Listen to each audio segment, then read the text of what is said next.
What makes the achievement of emotional sobriety so difficult is the habits we have, the patterns we have in our behavior, the habitual ways that we've come to think about things. We have to really become aware of those things in order to challenge them, because the consciousness that has created a lot of the problems in our life cannot solve it, cannot change things. So what happens is the first step is waking up.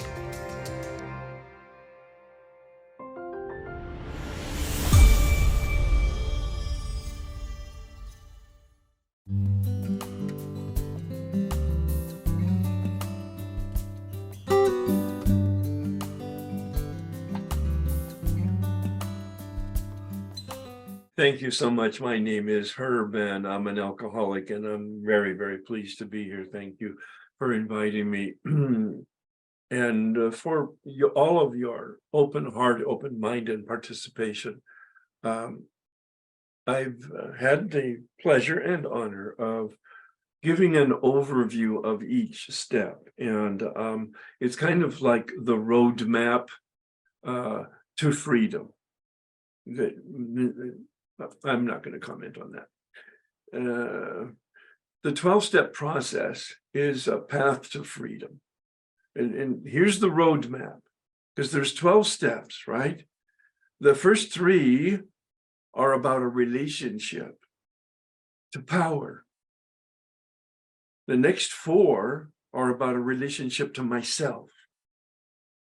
These next 2 that we'll be discussing tonight and next month, or maybe not next month, the next time, is about a relationship with others. At least this is my approach to and my current understanding of a relationship, my relationship with power. Not outside or inside, but whatever that reality means to me, a relationship to power that gives me the effectiveness of moving forward to, in fact, move away all of the obstacles in me to the light that is in me, so that I can have a relationship with me.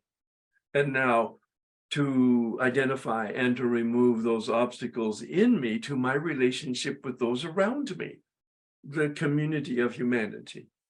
Well, the final phase and the absolute goal, the first 9 steps, a program of recovery of our true self, actually, I'm going to just keep it at that, is how to stay awake once we are awake. We're not cured, we have a daily reprieve, Bill says, commenced upon our way of living. Steps 10, 11, and 12. That's the roadmap. A journey. In fact, the journey is the destination to begin the journey. You've seen Pathetic Herbie, this bondage of addiction, this bondage of unmanageability, that selfishness and self-centeredness. And here we are now addressing steps 8 and 9, the final phase of the process. I use the term forgiveness because it's now my experience. I didn't understand it. I didn't know it. I wasn't aware of it during the process. I walked with my backpack, my feet on the ground, my eyes on the path, and I just moved forward, taking the directions and moving my feet. And only when I stopped and paused periodically and looked back over my shoulder did I see the actual path and the changes that had taken place. And then later on, I realized when I looked up the word forgiveness in a dictionary, look at my hand, forgiveness is a process of release. I was released from my addiction before I ever started the process, but I was released from my unenforceable rules and my delusions about who I was and who I was not by this process. And by the end of the 9th step, I made an intentional commitment to release others. And in that process, as we know, the paradox from the St. Francis prayer and from the prayer of the Our Father, as we release them, we are released. The paradox. I made a decision to make the amends, to repair the damage, to release them, and to at least balance the justice scale. And then I became aware that I had been released. A process of forgiveness. It's the only time in the big book that Bill combines two steps. Page 76, he addresses, now we're at steps 8 and 9. Now there's a distinction. Step 8 is a listing of the names of the people in institutions that we've damaged. And step 9, very clearly different, is the action that we take. And I'll be talking about that later, but it's like the flip side of the same coin, my relationship with others. Have that image in the mind. They're integrated. There's an organic integration. Heads and tails are the same coin, but two different sides. I name it in 8 so that I can deal with it in 9, a process of forgiveness. Made a list. That's all it is making a list. But again, like each of the even steps, naming steps, underneath the willingness. Step 2, that cornerstone of willingness to have an open mind and heart about a power other than ourselves. Step 4, the willingness to make an inventory, to be transparently honest with ourselves. Step 6, willing, in fact, recognizing we're powerless over our default coping strategies, character defects. We're willing to have them removed. We're not in charge. We're not in control. As I mentioned, we have some responsibility, but at the heart of the matter, no choice, powerless. Use the word as a synonym to powerless because we become brain dead to the word powerless. We hear it and say it so many times. It has no impact. Try to find a word or phrase that has impact. I have no choice. You talk about complete defeat. You talk about complete surrender, that first step experience. A complete implosion, even in the 8th step. I'm willing to name the harms and make the list. The big book suggests that, are you willing now to move on to the 9th step? The key to the 8th step is that willingness. To be specific, for sure, about making the amends. What change in me? Amends has 2 connotations as I understand it. I'm committing to change my thinking and my feeling and my attitude, but mostly my behavior, so that I don't create damage. Why would I make amends to my wife for infidelity if I'm going to continue my infidelity?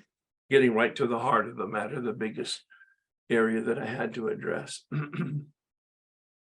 And then to make the amends, all of that for the next time we talk about a specific step, step 9. But now we're just naming the harms. So many people, however, are not very clear about what does that mean. I ask 9 out of 10 people, what's the harm? And they will tell me what they did. Oh, I gossiped. Oh, I hurt their feelings. Oh, I stole money. Oh, I didn't show up for work. No, that's not the harm. Sorry. It's about naming the person that I diminished, my term for harm. Again, picking a synonym that will allow me to crack open the meaning of it in an existential, experiential way, not just in my head. Who did I diminish the quality of their life? Now we do look at behavior. At least this is my approach to it. We do look at the behavior. I'm not trying to run a workshop here. I'm trying to give an overview and an exposure to the approach and to the potential impact of it. What did I do is a very important question to negatively impact them. But harm is, what was the impact? How did I specifically harm them? When I say I hurt their feelings, how do I know that? Did I ask them? Did they tell me? Was there any evidence about that? This man who took me through the steps was this rigorous with me. The man who said willingness without action is fantasy. Concrete hard. because he knew that I needed to know the truth, and the truth will set you free. But first, it will really make you uncomfortable. He said, "You're not that important, Herb, and you're not that powerful, Herb." He was not one bit concerned about my self-esteem. He was very concerned about me seeing and experiencing the truth. What was the specific harm? And if I don't know the harm, I may have to ask them. What's the specific action that is necessary? This is the preparation. Step 8 is the roadmap for step 9. The specific preparation for the thoughts and the feelings and the actions and the words that will, using Chuck C's phrase, balance the scale. He sees steps 8 and 9 as an approach to justice, Lady Justice, with the scale that's in balance. I'm on tilt because at the beginning of my journey, 4 years sober, doing this step work for the first time, 1988, 4 years sober, I had never really addressed the harm. Almost 50 years old, 4 years sober, had never really addressed all the damage, not from my addiction, from my personality, from who I am and how I impacted the environment and the people in it around me. He helped me navigate guilt and shame. He helped me navigate the specificity of what was the harm and what possibly would be the change in me that would be necessary to prepare me then to be effective in terms of addressing, and how to do that directly, indirectly, letter, email. We didn't have email at that time.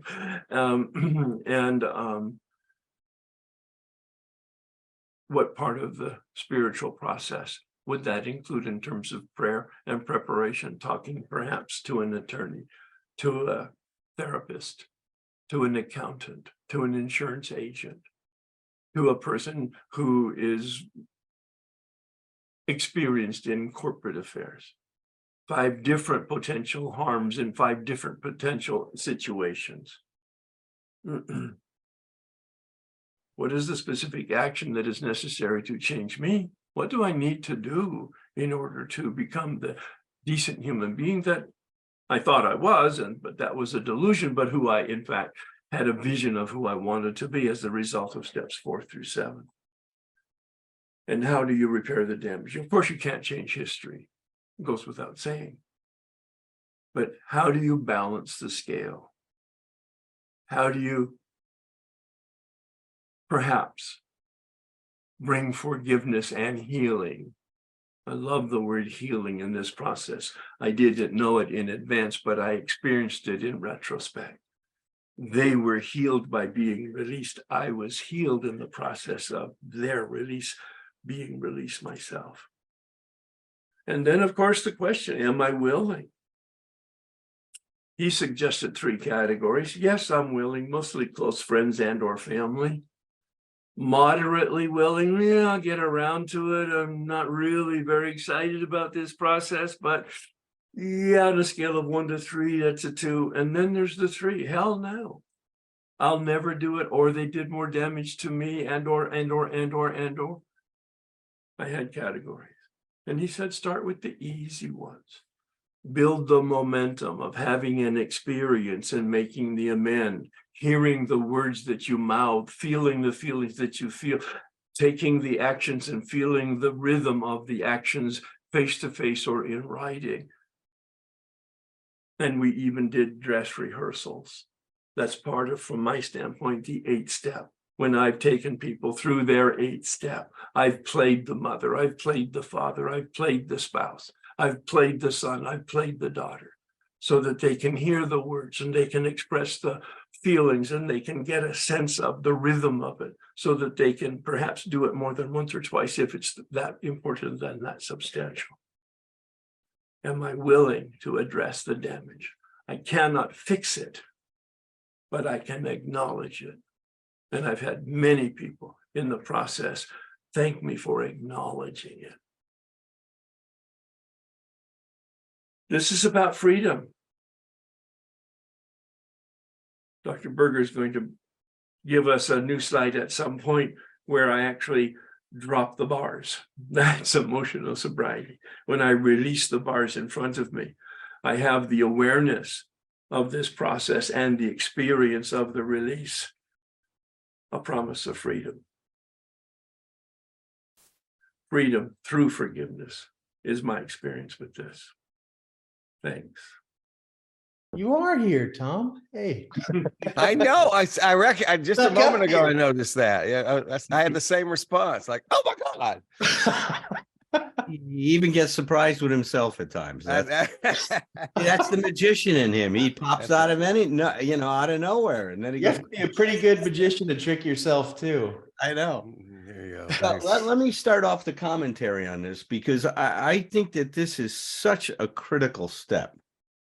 And we got to remember that this comes on the heels of step 6 and 7, where we've now pivoted towards our best possible attitude towards life, towards ourselves, towards relationships.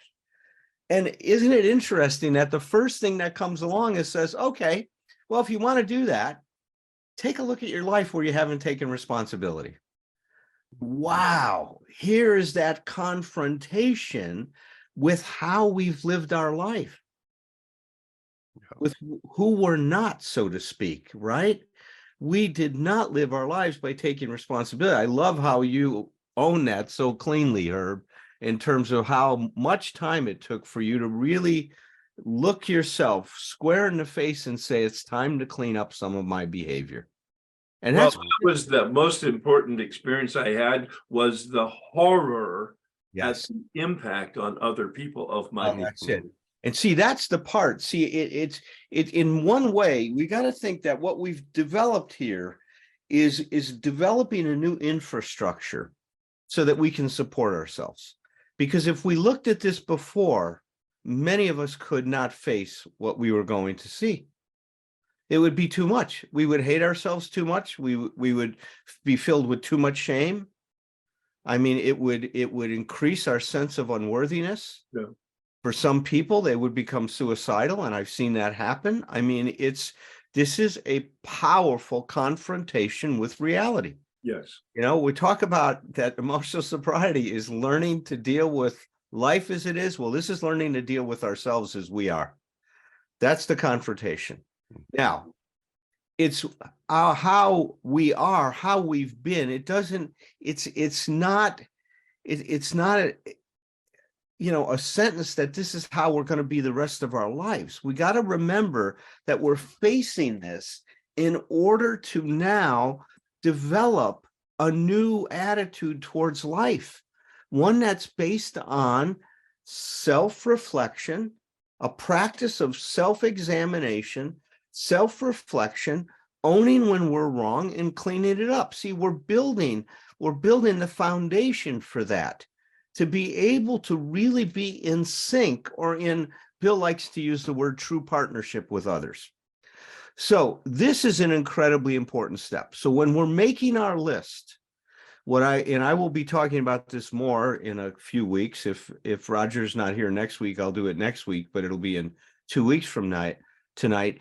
Is this step gives us an opportunity to really look at certain patterns in our life, certain themes that play themselves over and over again. And when I first did this, what I saw was my selfishness and my self-centeredness.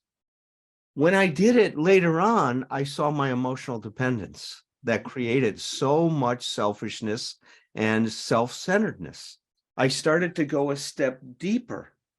And I really encourage you that when you examine your list of wrongs, and if you haven't done this, please, if you've worked the other steps, but listen to what I'm saying. This is step 8. This is not step 1. Number 8. 8 comes after which one, Tom? This is an examination. Rutledge, what comes after? What comes before 8? 7. Good. Give that kid a gold star. My God, he got it. But see, we got to get that, right? That this is number 8. We're not going to do this on step 1. You can't do it in step 1. You have to, as Herb says, look at we're building that infrastructure. right? We're really, really deconstructing that old self, the one that didn't work very well, and really building a new foundation for our life. That's And it's the one step that you can't do by yourself. And it's also the one step that you definitely need to engage another person in and going through and really looking at some things, because some things that you thought might have been harmful may not have been. Other things that you thought were no big deals might have been terribly harmful. And so we'll talk more about this. But I thought I'd just say those few things. I'll pass this on to you, Tom, and then we'll hear from Brian. All right, thank you.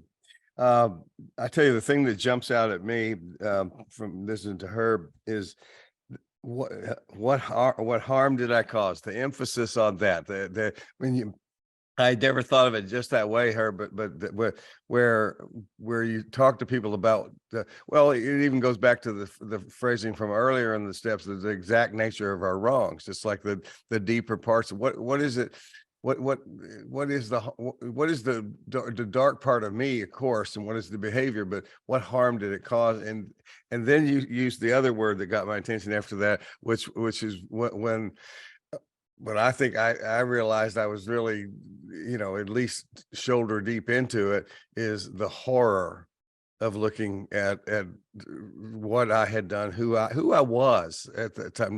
This me was there. I believe that, but that being and I appreciate what you're saying about where this is step 8, because working our way to a place where we have the capacity, the willingness, but even more than that, the capacity to actually be this open, this vulnerable, to take a look at these really some of the well, Alan, you're always talking about the best parts of us in charge of the worst parts of this is a very detailed look and openness to the worst parts of us. It's like and and there's many things about that. One of the things that I've thought about is the nature of my defects is, I think often I still can think back to times where I was with my perception today, where I was being horrible. I mean, horrible to other people. And it never occurred to me that I wasn't the good guy.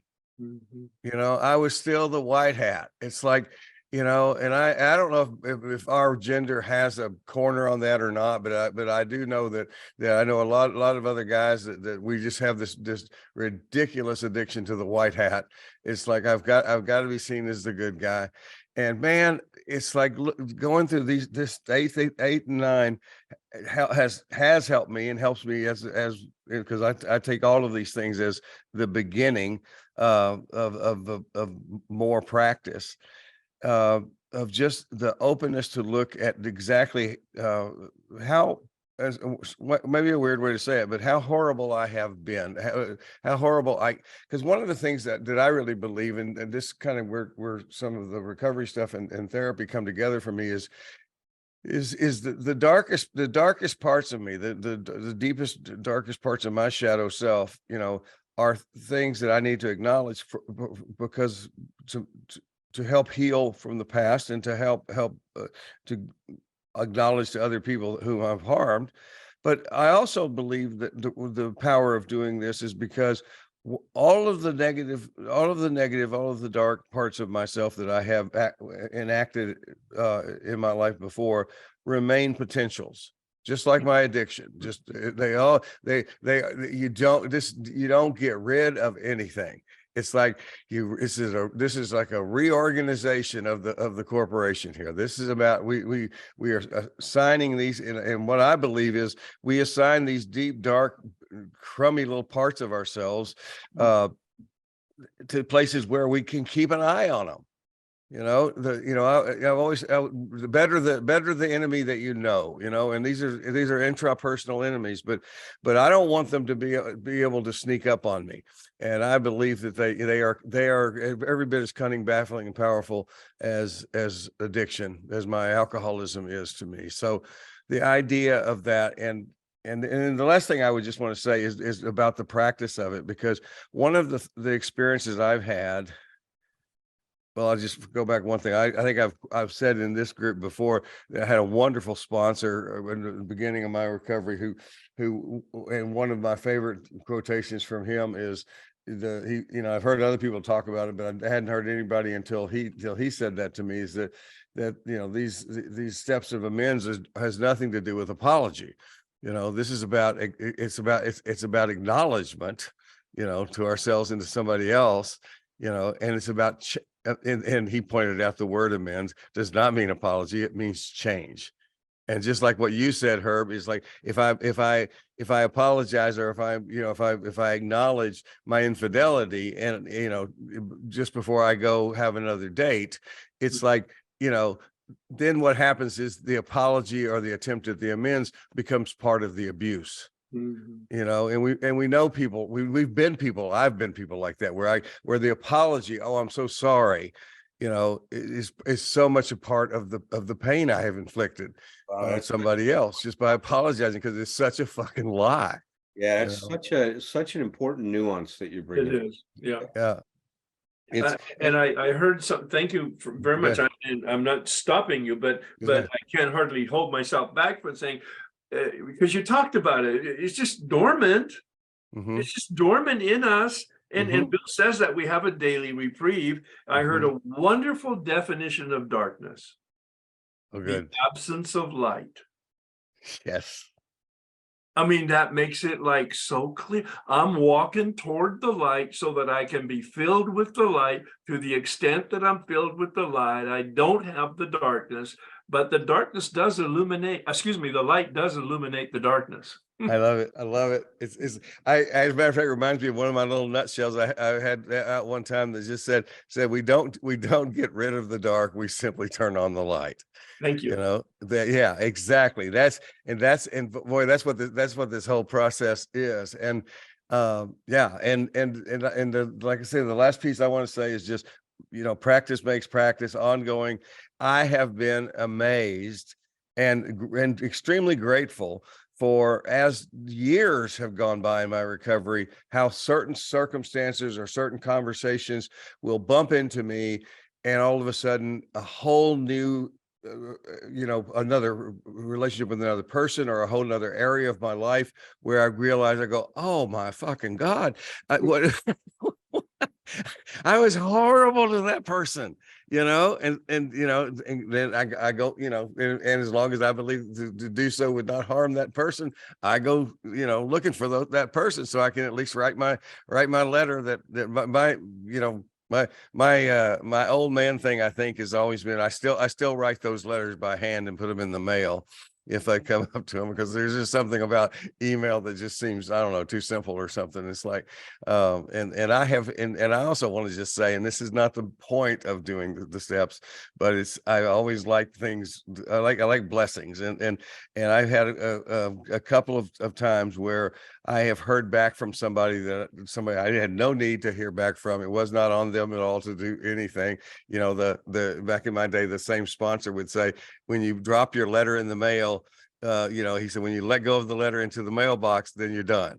You're not waiting for a response. But I have gotten a couple of responses just when I've written handwritten letters. I've gotten 2 different handwritten letters back that were just, and one of the things about both of those letters is neither one of those people let me off the hook in the slightest, not at all. And they acknowledged right back at me exactly how I had been, and how hurtful it had been, and I had been to them. And I appreciate that. And they both, and this is icing on the cake, but they didn't necessarily use the word, but they were both very forgiving letters. And it helped me so much. But I also know that I didn't, that's not necessary to this process. But so anyway, I'm sure I'm not finished for having those flashes where I realize, oh shit, here comes some more there's more harm that I did. And I love the fact that I know what to do with it these days. So thanks. All right, Brian. Yeah, I'll go ahead and jump in here. I've been working on a secret project for a while, on and off, that I continued a little bit tonight. I did it last time I spoke, which is trying to the best of my abilities, sort of reinterpret the steps through an emotional sobriety lens. So just changing some of the language and some of the attitudes. So I was writing one. I'm gonna do my best to read this because I made about 15 edits to my you guys kept talking because I was like, oh, I gotta add that in there. So I'm gonna struggle with this, but I'll try. So what I have here for step 8 is having improved my capacity to operate with the best attitude possible, I became willing to improve my awareness of how I show up in my life by looking at the impact my actions have had on the people around me in order to take more responsibility for myself. It's- Love the last part.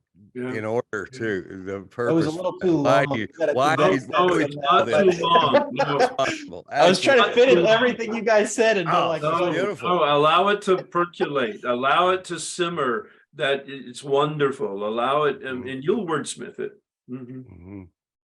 Yeah, it's so you know I until fairly recently I didn't understand the importance of the order of the steps. And Herb, and you and Alan, you guys talk about it in such an understandable way where you're building the foundation to be able to look at yourself and look at life with the best attitude possible so you can bring it and manifest it in the world in a real way in relationship to other people, where you're taking more responsibility for yourself, you're showing up in a better way, which you wouldn't, you again, like you said, Alan, you'd collapse if you tried to do that without the ability to tolerate looking at those parts of you. Because I mean, I had about 15 pangs of guilt and shame that flashed into my awareness as you guys were talking tonight about, you know, different things That you've done to me. clean up, you know, that just forced them. It's like, thanks, jerks.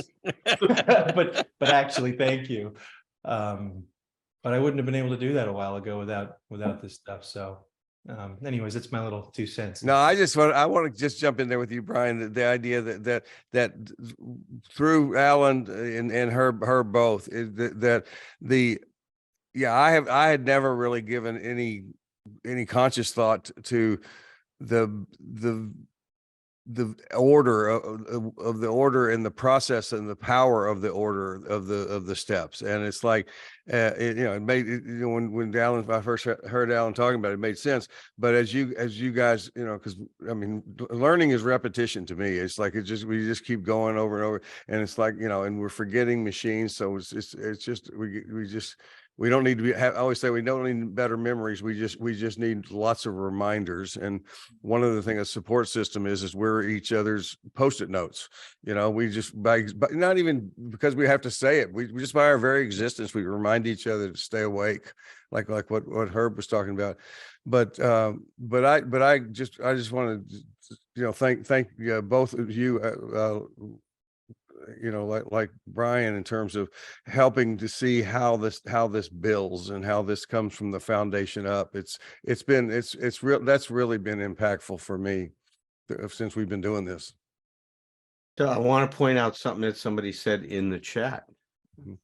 So you ready for this, Brian and Tom? Mm-hmm. Perusa said after you read what you wrote, Brian, awesome in a nutshell. You're challenging the nutshell king over here. That's right. I'm standing on the nutshell king's shoulders, baby. There you are. I like that. You can't dethrone the king. That's right. I won't be Brian the usurper. That's not me. But writing like that is a lot of people who are too young to understand what I'm getting ready to say, but I know at least two of you will get this. It's the exercise of classified ad writing.